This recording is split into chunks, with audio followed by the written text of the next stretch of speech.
أعوذ بالله من الشيطان الرجيم.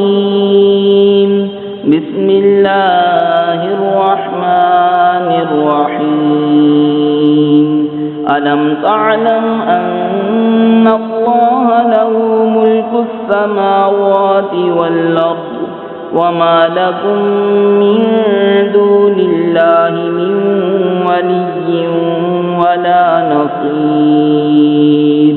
أم تريدون أن تسألوا رسولكم كما سئل موسى من قبل ومن يتبدل الكفر بالإيمان فقد ضل سواء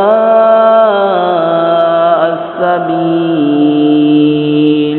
ود كثير من أهل الكتاب لو يردونكم من بعد إيمانكم كفارا حسدا من عند أنفسهم من بعد ما تبين لهم الحق فاعفوا واصفحوا حتى يأتي الله بأمره إن الله على كل شيء قدير.